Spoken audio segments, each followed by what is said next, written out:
Judge Thomas Harding sat at his elevated desk, scanning the room with a stern expression, his eyes cold and indifferent. He had seen hundreds of faces like the one before him, and they had all blurred into a sea of routine cases that he dealt with every day. It was easy to dismiss the people who stood in front of him, when their stories were all so alike to him. All they were names and numbers. He barely bothered to memorize the details of their lives. Before handing down his verdict, his hands were already poised to deliver the same final words he had said countless times before. But today something felt different. It was hard to pinpoint, but there was a strange weight in the air. Jasmine Reed stood before him, not as a defendant in the traditional sense, but as someone who carried an undeniable presence. It was subtle but palpable. She was composed, her posture straight and unyielding despite the uncertainty of the moment. There was an air of dignity in the way she held herself, as if she knew exactly who she was and where she stood in the world. Thomas didn't give it much thought as he prepared to issue his ruling on her case. Her violation was minor, a city ordinance. She had parked her car in the wrong place. But his irritation at the constant stream of trivial matters clouded his judgment before he even knew her name. He had already made his decision in his mind before she could even speak. The room felt stiflingly quiet for a moment. As Jasmine was called to the stand, she glanced briefly at the judge, her eyes cool yet unfazed by his gaze, her calm demeanor almost unnerving, as if she had dealt with far worse in her life than a small fine for a parking violation. Harding was already half tuning her out his mind, drifting to what he would have for lunch, or how many more cases he had left for the day. He barely listened as she explained her case quietly. He dismissed her argument without much thought. Her words had no real weight in his mind. The facts were simple to him. The law was the law, and she was guilty by the book in his eyes. She wasn't anything special, just another person who had made a mistake. He looked at the paper in front of him and scrawled out the fine amount before looking back up at her, his expression unchanged. He handed down his sentence, a hefty fine that would inconvenience her, but not enough to cause any real trouble for someone like him, someone who lived in a world of structure and rules, where everything could be solved by simply following the procedure. He watched her for a moment, waiting for some reaction, maybe anger or frustration, but Jasmine simply nodded once silently. She stood up and without a word walked out of the courtroom, her heels clicking on the cold marble floor, and Judge Harding moved on to the next case, not realizing that this woman was far more than what he assumed her to be, and that this decision would change both of their lives forever. Jasmine Reed stepped out of the courtroom, her mind sharp, but her face a mask of composure. She could feel the eyes of the clerks and security staff on her as she passed through the corridor, her heels clicking with a rhythmic echo that seemed to reverberate in the stillness of the courthouse. But she didn't flinch. She had grown used to being watched, the way people sized her up, the way their eyes lingered longer on her than on others. She was used to being underestimated, judged by the color of her skin or the way she dressed. But she was far from a stereotype. She had spent years carving out a place for herself in a system that wasn't built for her. She had worked harder than most to get where she was today, and no one was going to make her feel small, not even a judge like Thomas Harding. Jasmine wasn't just any woman. She wasn't a defendant who could be dismissed with a quick judgment or a fine. She was a director in a powerful department overseeing the entire city's judicial system. For years, she had fought her way to the top, proving that she wasn't just a token figure in the office, but a force to be reckoned with. Her work had influenced policies and shaped decisions that affected the lives of thousands. She worked tirelessly to ensure fairness and equity within a system that often turned a blind eye to the very people it was supposed to protect. Her department had the authority to review and evaluate the performance of judges and magistrates across the city, including the one who had just fined her. She had seen the reports on Thomas Harding before, though she had never met him in person. She had heard stories from her colleagues about his reputation as a no-nonsense judge with a tendency to be quick with his rulings and slow to consider the context of each case, and today she had experienced it firsthand. As Jasmine walked through the building, her mind didn't linger on the fine or the judgment passed by the judge. She had learned long ago to compartmentalize her emotions, especially when it came to the courtroom. She was used to being judged by people who didn't understand her. Her calm exterior had become a protective shield that kept her from the slings and arrows of biased decisions. She had faced them all her life, growing up in neighborhoods where people assumed she was destined for failure and rising through the ranks of a system that wasn't designed for her to succeed. But what had happened in that courtroom with Judge Harding wasn't just another case of racism or unconscious bias. It had been something different, something personal in the way he had looked at her without taking the time to even hear her side, something in the way he had dismissed her as another faceless defendant. It had ignited a spark within her, a sense of determination that she had learned to trust. Jasmine wasn't just going to let this go. She knew her role within the system. She had the power to challenge Harding's actions, but she also knew that this wasn't about retaliation. This was about something bigger. She had the ability to hold him accountable for his judgment, but also to help him grow as a judge and to help the entire judicial system evolve beyond its flaws and biases. She wasn't just going to be a passive observer in her own life. She had the strength and the position to make a real difference. And she would do so with grace, but also with an unwavering resolve. As she entered her office, the weight of the day lifted from her shoulders just slightly. She placed her bag down and looked out the window toward the skyline of the city below. She had work to do, but there was a decision to be made, one that would change everything for both her and the judge, who had no idea who he had just wronged. A week had passed since that brief encounter in the courtroom, and Judge Harding was still uneasy. He couldn't shake the nagging feeling that something wasn't right, though he had no idea what. The case with Jasmine Reed had been so ordinary in his mind. Just another fine. Just another routine ruling in a long day. Yet, somehow, her presence lingered with him, like a quiet storm in the back of his mind. What he didn't know was that Jasmine had been quietly watching him from the other side of the courthouse, biding her time. She had a far more complex role in the judicial system than he could ever imagine. As the director overseeing the Judicial Review Board, Jasmine had been assigned to conduct evaluations of judges like him, ensuring that they upheld the highest standards of fairness and impartiality. This meant that Thomas Harding's rulings, including the fine he had handed down to her, were under her scrutiny. It wasn't long before Jasmine's opportunity to confront him arrived. A mandatory seminar on ethics and fairness in the judiciary was scheduled, and it was no coincidence that Judge Harding was on the list of attendees. The seminar was a chance for the department to assess judges, not just through performance reviews, but also through workshops designed to bring awareness to biases, systemic inequalities, and the ethical dilemmas that often cloud judicial judgment. Jasmine would be there, of course, as both a supervisor and a facilitator, but she would also be watching Harding closely. The day of the seminar, Harding walked into the conference room with his usual confidence, his expression set and professional. He didn't expect any surprises, only the usual training sessions that didn't require much of his attention. He was one of the senior judges, after all, and had attended these seminars countless times. He barely registered Jasmine's presence when she walked into the room, standing tall at the front as one of the main speakers. The moment her gaze met his, however, he froze for just an instant. She was dressed in a crisp professional suit, radiating authority and confidence, an energy that immediately commanded the room. It didn't take long for him to realize who she was, and when his eyes widened slightly, Jasmine met his gaze, her face unreadable.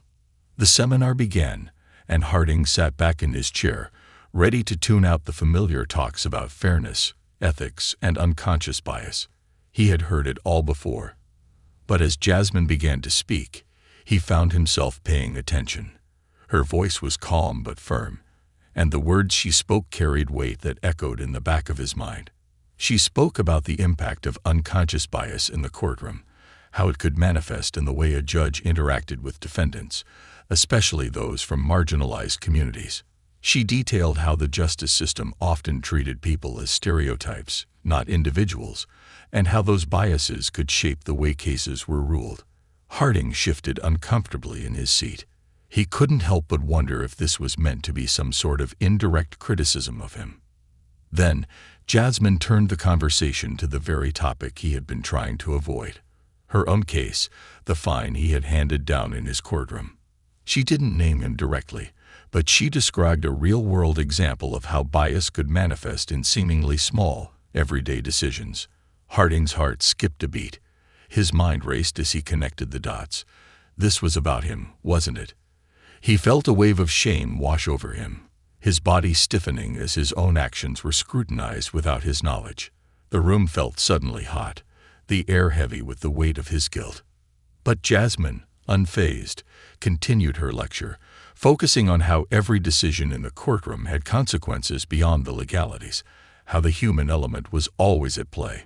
She spoke with such conviction, and Harding could feel her words cutting through the walls he had built around himself. It was clear that this wasn't just a seminar to her. It was a personal mission. Harding sat there, speechless, wondering how long she had known, and whether she would confront him directly. As the session concluded, Jasmine caught his eye once more, a flicker of recognition passing between them. She said nothing, but Harding knew that she was fully aware of what had transpired in his courtroom. And in that moment, he realized that he couldn't run from this. Not anymore. The confrontation he had been dreading was inevitable, and he had no choice but to face it. The seminar ended, but Judge Harding sat frozen in his chair, the final words of Jasmine's speech still ringing in his ears. The room had emptied, but he remained, staring at the empty space where she had stood just moments before. His mind raced, a blur of confusion, guilt, and shame. The realization that Jasmine had been speaking directly to him, that her case had been the one she described, gnawed at him. He had been blind, thoughtless, and worse, unfair. He had dismissed her without a second thought, without considering who she was or why she was there. He had done what he had always done, treating defendants as faceless cases, no different from one another. But now, the weight of that judgment was crushing him. Thomas Harding was a man who prided himself on his objectivity. He believed that a judge's role was to remain impartial, to follow the law with unwavering clarity. But now, as he sat in the echoing silence of the conference room, he was forced to confront something he had long ignored: his own biases. In all his years on the bench, he had never once questioned how his own assumptions colored his decisions. He had never considered that he might be part of the problem, perpetuating the very injustices he swore to uphold. But Jasmine had forced him to see it. Her calm, unwavering presence in the courtroom, her quiet dignity in the face of his cold judgment. It had all been too easy for him to overlook. She had been a challenge to his preconceptions, and he had failed her. Harding's chest tightened. He thought back to the day of her trial, how he had been dismissive, how he had barely listened to her defense. He had seen a black woman in front of him and immediately made assumptions about her worth, about her intelligence, about her role in society. He had judged her based on the color of her skin, on a surface-level assessment, without taking the time to understand the whole picture. He had thought her case insignificant, her explanation unworthy of his attention, and in doing so, he had denied her the very justice he was meant to deliver. He rubbed his hand over his face, trying to push away the gnawing feeling that had taken root inside him. His pride, his ego, wanted to deny it, to dismiss it as another routine error, but deep down, he knew better. This was no simple mistake. This was a failure of character, a failure to see the humanity in those who stood before him. And the worst part, he had done it without even realizing it, without seeing the damage he was causing. Later that night, Harding couldn't sleep. He kept replaying the moment when Jasmine had looked him directly in the eyes during the seminar, when he had realized she knew exactly who he was. The shame that had washed over him then still lingered. He had spent his life in the courtroom, but now it felt as if he had never truly understood what it meant to be a judge. A judge was not just someone who followed the law. A judge was someone who had to recognize the humanity in every person who came before them. Someone who had to understand that justice was not just about facts and statutes, but about empathy, fairness, and compassion.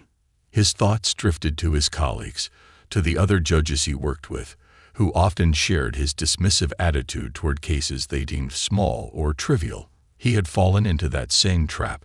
He had let his frustrations and exhaustion cloud his judgment, and in doing so, he had become part of a system that perpetuated harm rather than justice. He knew that something had to change. But what could he do? How could he make amends for the damage he had done, not just to Jasmine, but to everyone who had come before him in the courtroom? And worse, what if this was only the tip of the iceberg? What if his biases had influenced other rulings, other lives? He couldn't undo the past, but he could try to be better. He had to. The next morning, Harding called his assistant and scheduled a meeting with Jasmine. He knew he had to face her, to apologize. It was the least he could do, but he also hoped it would be the first step toward redemption. The meeting was scheduled for the next day, and Judge Harding spent the hours leading up to it in a state of unease. His hands fidgeted on the desk as he scanned through case files that required his attention, but none of it seemed to stick. His thoughts kept drifting back to Jasmine, to the moment of realization in the seminar when he saw the depth of his mistake. He had spent his entire career priding himself on being fair, objective, and above bias. But now he couldn't escape the nagging suspicion that he had failed in the most basic way. When the time for the meeting finally came, he stood up, smoothed his suit, and took a deep breath before walking down the hall toward her office. He had never felt more nervous in his life. Jasmine Reed had held his future in her hands ever since the moment she stepped into that courtroom, and now he was about to confront her. He wasn't sure if she would even agree to hear him out. After all, how could he justify the way he had treated her? When he arrived at her office, he knocked lightly on the door before stepping in. Jasmine was sitting behind her desk, flipping through some documents. She didn't look up immediately, and for a moment, Harding felt like he was standing before a judge rather than the other way around. His nerves settled slightly as he spoke.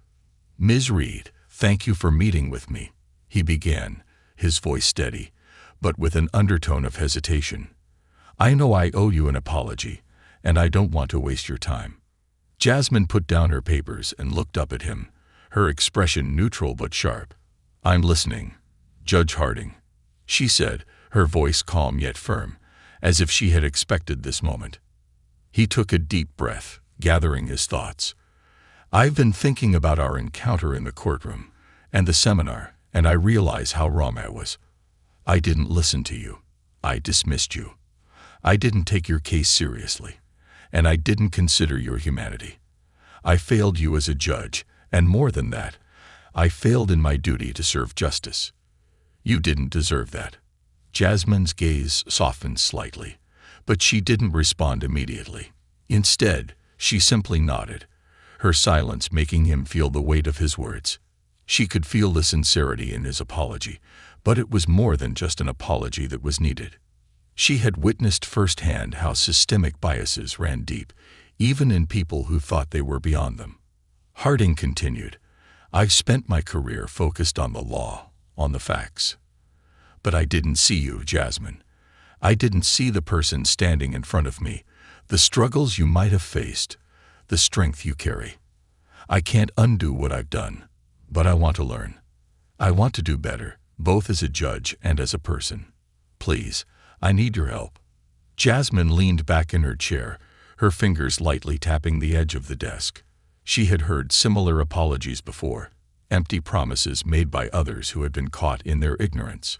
But there was something in his words, something raw in the way he admitted his mistakes, that made her pause. This wasn't a man trying to save face.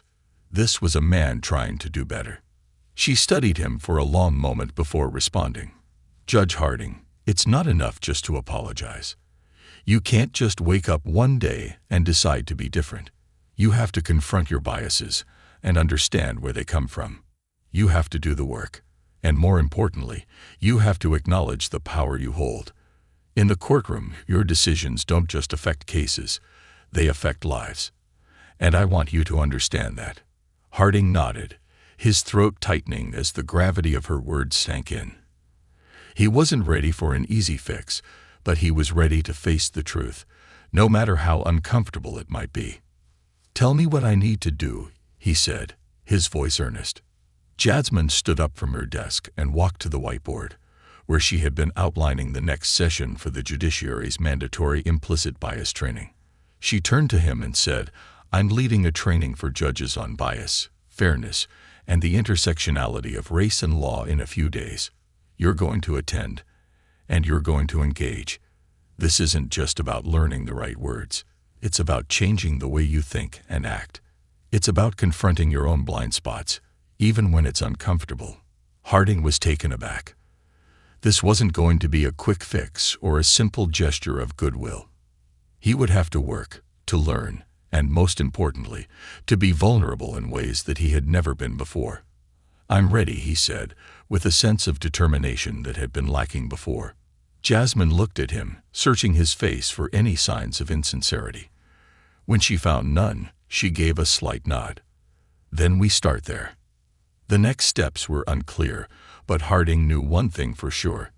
He couldn't undo the past, but he had the power to change the future. And with Jasmine's help, he would find his way. The day of the training arrived, and Judge Harding walked into the seminar room with a sense of both apprehension and determination.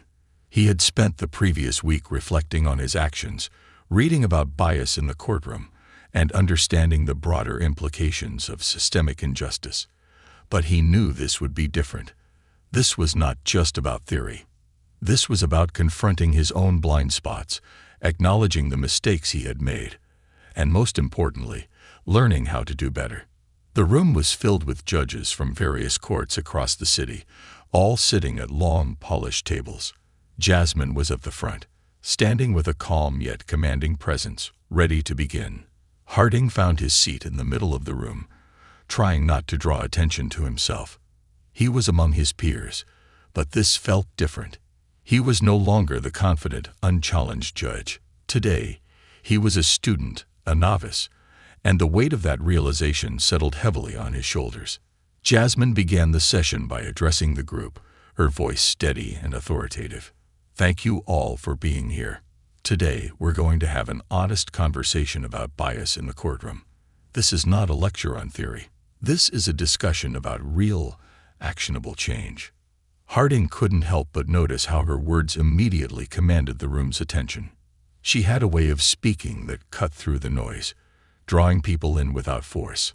Her calmness was disarming, and yet there was a firmness in her tone that conveyed the seriousness of the subject matter. "Bias doesn't just come from overt racism or sexism," Jasmine continued, pacing slowly in front of the group. "It comes from our lived experiences, from what we've been taught, and from the assumptions we make, often without realizing it. It's in the small things, the way we look at a defendant, the way we read a case, the way we apply the law. It's not just about being fair. It's about recognizing how our biases shape the decisions we make." Harding shifted in his seat, uncomfortable but paying attention. He could feel the eyes of his fellow judges subtly drifting toward him. They all knew about the incident with Jasmine. They had discussed it among themselves in hushed whispers. Harding had a reputation as a no-nonsense, by-the-book judge. But now, there was a growing realization among them that perhaps he wasn't as perfect as he had once seemed. Jasmine turned her focus to the next part of the training, a series of case studies designed to test the judge's decision-making processes.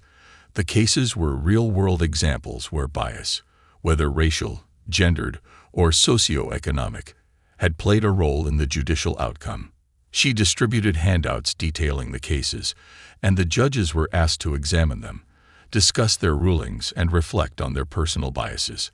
Harding picked up the first case file and began reading. The case described a young black woman who had been arrested for a minor offense, but was sentenced to an unusually harsh penalty. As he read the details, Harding's heart sank. The woman's background, the context of her arrest, and the fact that she had no prior criminal record should have been taken into account, but it was clear that the judge had imposed the harsh sentence based on assumptions about her race and socioeconomic status. Harding felt a jolt of recognition. This was exactly what he had done in his own courtroom with Jasmine. He had seen her as just another defendant, a faceless person to be processed, without considering the full context of her life, the nuances that might have influenced her actions. It was easy to make assumptions about people based on stereotypes, but now, Harding saw how dangerous that mindset was. As the judges broke into small groups to discuss the cases, Harding found himself paired with Jasmine. She watched him closely, as though expecting him to grapple with the discomfort of the exercise. He shifted uncomfortably in his chair, unsure of where to start. The words he had spoken to her earlier felt inadequate now. Apologizing once had not been enough. He needed to show her, and himself, that he was truly committed to change. After a long pause, Harding finally spoke, his voice more tentative than usual. I see now how easy it is to miss the bigger picture, to look at someone and make assumptions based on a few details without considering the full story. He looked directly at Jasmine, his gaze steady. I did that to you, and it wasn't right. Jasmine didn't respond immediately. Instead, she nodded, her expression unreadable. It was clear that she was waiting for more, waiting for him to dig deeper, to acknowledge that it wasn't just about the fine he had imposed on her, but about his role in a system that often overlooked people like her, people who had been judged before they even stepped foot in the courtroom. I think I've been blind, Harding continued, his voice gaining confidence. I've been so focused on the law that I forgot the human element, the real stories behind each case. I've never stopped to consider how my decisions affect the lives of people who come before me. And that's something I need to change. Jasmine leaned back in her chair, her eyes never leaving his.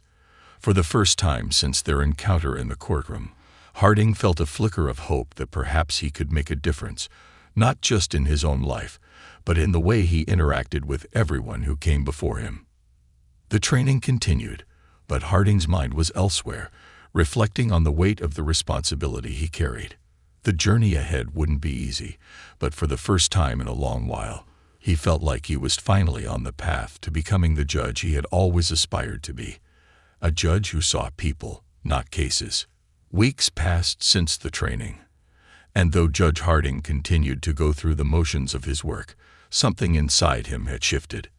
Every case, every defendant, every ruling he made felt different now. He couldn't look at anyone in the courtroom the same way. Jasmine's words echoed in his mind constantly. It's not just about being fair. It's about recognizing how our biases shape the decisions we make. At first, Harding's efforts felt awkward and forced. He found himself constantly second-guessing his decisions, wondering if he was overcompensating in his attempt to be more mindful. He questioned whether he was truly changing or simply putting on a facade. The journey was slow, filled with moments of frustration and doubt, but he pressed on. One morning, a case came across his desk that would test him in ways he hadn't anticipated. A young man, James Turner, stood accused of shoplifting. On the surface, it seemed like a simple case, another petty theft to be processed. But as Harding read through the file, a picture of the defendant began to emerge. James was a 19-year-old from a low-income neighborhood, struggling to find work after his father had passed away. He had a prior arrest for a minor drug-related offense, but there was no sign of violent behavior, no indication that he was a habitual offender. It seemed like a mistake, a young man trying to survive in a system that offered him few opportunities. Harding's initial impulse was to treat it like any other shoplifting case. It was straightforward. But then, as he sat there, he remembered what he had learned in the training. He thought about James's background, about the challenges he had faced, about the way society had already written him off. Would he have treated this case the same way before? The answer was clear. He would have handed down the usual fine, with no consideration for the circumstances that had led James to this point. He would have viewed him through the lens of his previous biases, just another type of defendant. Instead, Harding decided to do something different. He scheduled a meeting with James before the hearing. The young man looked nervous when he entered the judge's chambers, hands fidgeting as he sat across from Harding. The tension in the room was palpable, but Harding made a conscious effort to put him at ease. "James," he began, his voice softer than usual, "I've looked over your case, and I'd like to understand more about what led you to this situation. Shoplifting isn't something that happens in a vacuum. I'm interested in hearing your story." The young man seemed taken aback, but he quickly relaxed, sensing that this was not going to be the typical courtroom exchange. James spoke about his struggles to find stable work, the mounting pressure to support his mother and younger siblings, and the loneliness that had settled in since his father's death. Harding listened intently, nodding occasionally, as he realized how much he had overlooked in his previous judgments. By the end of the conversation, Harding knew that this was a turning point, not just for James, but for himself. He decided to offer James a diversion program, where he would undergo counseling and community service, rather than simply imposing a fine or jail time. He explained his decision to James in the courtroom, stressing the importance of addressing the root causes of criminal behavior, rather than just punishing the outcome. As the hearing concluded, Harding saw something he had never expected: gratitude in James's eyes. The young man had entered the courtroom expecting the usual punishment, but instead, he was being given a chance to redeem himself. And it wasn't just a chance for James. It was a chance for Harding to prove to himself that he could be the kind of judge he had always aspired to be, the kind of judge who saw more than just the surface. Later that day, Harding was in his office when Jasmine called. It was rare for her to reach out personally, but he had learned to expect that her guidance didn't come with a schedule. She got straight to the point. "I heard about the Turner case," she said. "You handled it well." Harding felt a weight lift off his chest. "It wasn't easy, but I felt like it was the right thing to do." "I agree," Jasmine said, her tone warm but serious. "It's small steps, but they add up. Keep challenging yourself, Harding. Don't let the discomfort of change stop you from pushing forward. The people you serve will thank you for it, even if they don't always say it out loud." He smiled slightly. "I'm starting to believe that." Jasmine's voice softened. "It's not about being perfect. It's about being better than you were yesterday. And today, you were better." As he hung up the phone, Harding leaned back in his chair, reflecting on the conversation. This wasn't the end of his journey. He had no illusions about that. But it was a step forward. And for the first time in a long time, he was proud of the work he was doing. The changes were subtle, imperceptible to most, but for Harding, they felt monumental. And as long as he kept moving forward, he knew that the change could stick. The next day, another case arrived on his docket, and as he read through the file, he couldn't help but feel a flicker of hope. There was still work to be done, but for the first time, he felt like he was on the right path. Months had passed since Judge Harding had taken the first steps toward change, and though his transformation hadn't been instant, the shift was unmistakable. The weight of his old biases, once so ingrained in his judicial decisions, had loosened, piece by piece. He no longer viewed the people who stood before him as cases to be processed, but as individuals with stories, struggles, and lives shaped by circumstances far beyond the courtroom's walls. The ripple effects of his newfound approach weren't just confined to his own courtroom. His colleagues, who had once admired him for his unflinching adherence to the law, began to notice a subtle change in the way he interacted with defendants.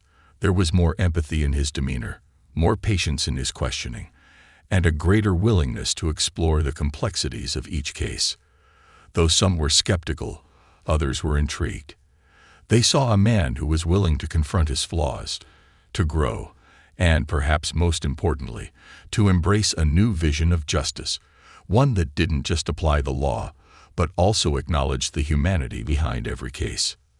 Judge Harding's relationship with Jasmine had also deepened. They met regularly, discussing the cases he was struggling with, the moments of doubt he still experienced. Jasmine had become not just a colleague, but a mentor, someone who had helped him open his eyes to a reality he had long ignored. Their conversations were candid and often uncomfortable, but they had forged a mutual respect and understanding that transcended their initial encounter. One day, Harding found himself presiding over a particularly difficult case. A young woman, Maria Lopes, had been arrested for theft. At first glance, it seemed like another simple case of shoplifting. But as he read through her background, Harding saw that Maria's situation was far more complex. She had been living in an abusive relationship, struggling to keep her children fed and housed, and had resorted to theft out of desperation. Her criminal record was minimal, and the circumstances surrounding the crime spoke more to survival than to criminal intent. Maria sat in the courtroom, her face a mask of fear and shame. She had been labeled a criminal, but Harding saw something different in her eyes, a woman who had been broken by a system that had failed her at every turn. He paused for a moment, considering his options. He could easily have imposed a standard sentence, but he knew that wouldn't solve the underlying issue. He could see, as he had with James Turner, that the law wasn't the only factor to consider. Justice wasn't just about punishment. It was about understanding and offering second chances. Turning to Maria, he asked her to speak. The room fell silent as she hesitantly began to explain her situation.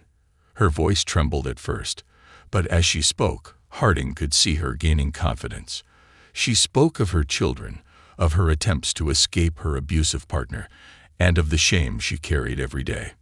It was a story he had heard many times before in various forms, but this time it felt different.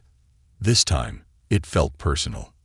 After she finished, Harding looked at her with empathy, his voice steady but kind. "Maria, your actions were wrong, but I understand why you acted as you did. Your circumstances don't excuse what happened, but they do explain it. I'm going to offer you a program for counseling and support, as well as community service. You will be given a chance to prove that you can turn things around. But it's up to you to take that chance." Maria's eyes widened, and for the first time in the proceedings, a small but genuine smile tugged at her lips. She had expected jail time, maybe a fine. But instead, she was being given the opportunity to rebuild her life, to break free from the cycle of poverty and abuse that had defined her existence. As the gavel came down, Harding felt a deep sense of satisfaction. This was the kind of justice he had always wanted to deliver, justice that acknowledged the person, not just the crime. As Maria was escorted out of the courtroom, Harding found himself looking around at the other faces in the room. His peers, the attorneys, and even the officers present were witnessing a shift, a subtle, yet undeniable change in how justice was being served. That evening, Harding received a call from Jasmine. Her voice was warm but laced with pride. "I heard about the Lopez case. You handled it well, Harding. You're getting it." He smiled. "I think I am." Jasmine's words echoed in his mind. "It's not about being perfect. It's about being better than you were yesterday." And for the first time, Harding believed it. He had come a long way from the judge who had blindly imposed a fine on Jasmine Reed, not seeing her as a person, but as just another case. Now he was a man who sought to understand, to listen, and to act with compassion. The transformation had not been easy, and there would be setbacks along the way. But Harding knew that he was on a path of growth, a path where his decisions reflected not only the law, but also the humanity that should always have been a part of it. As the months wore on, more and more cases came through his courtroom, each one challenging him in new ways. But each time, Harding felt more confident in his ability to balance the law with the compassion that justice demanded. And in the quiet moments when he found himself reflecting on the road he had traveled, he knew that the work he was doing would leave behind a legacy, one of understanding, empathy, and a belief that true justice didn't just come from following the rules, but from seeing people for who they truly were.